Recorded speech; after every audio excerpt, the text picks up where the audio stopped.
Good morning students. आज हम लोग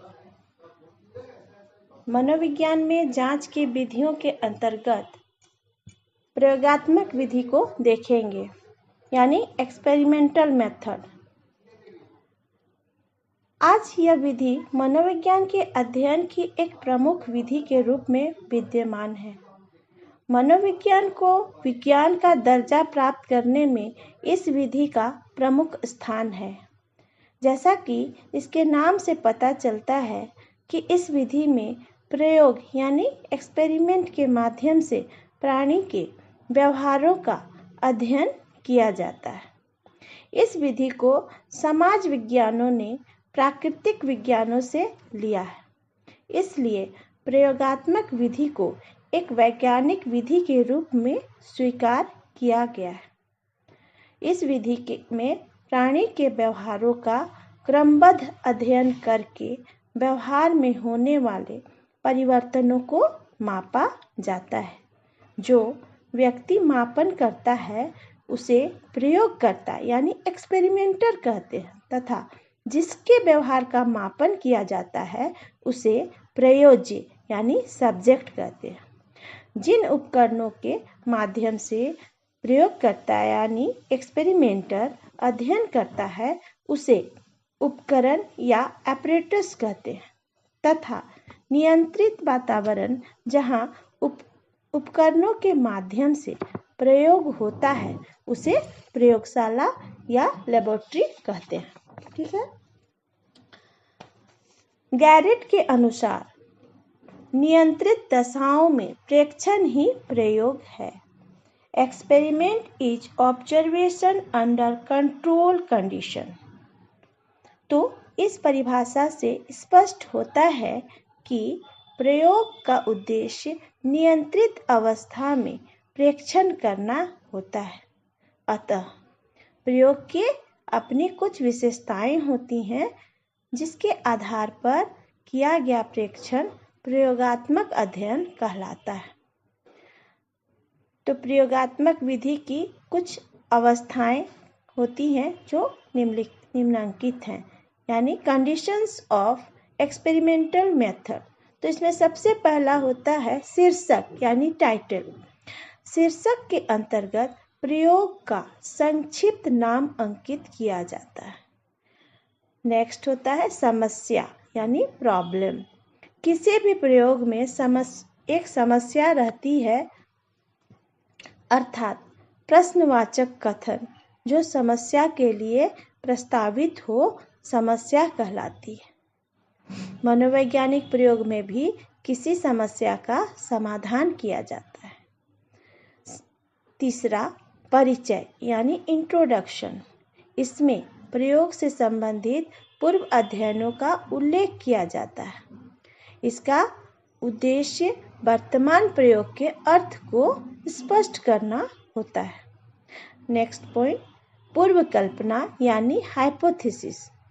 इसके अंतर्गत प्रयोगकर्ता द्वारा समस्या से संबंधित कुछ पूर्व कल्पनाओं को स्थापित किया जाता है, जिसकी जांच करनी होती है।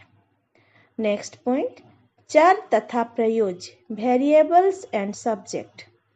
समस्या तथा पूर्व कल्पना के आधार पर चर यानी वेरिएबल्स को निर्धारित किया जाता है। प्रयोग के अनुसार वातावरण से प्रयोज्य का चयन किया जाता है। यह वह व्यक्ति होता है जिस व्यक्ति पर प्रयोग किया जाता है। नेक्स्ट पॉइंट प्रयोग की विधि एवं design. Method of experiment and design.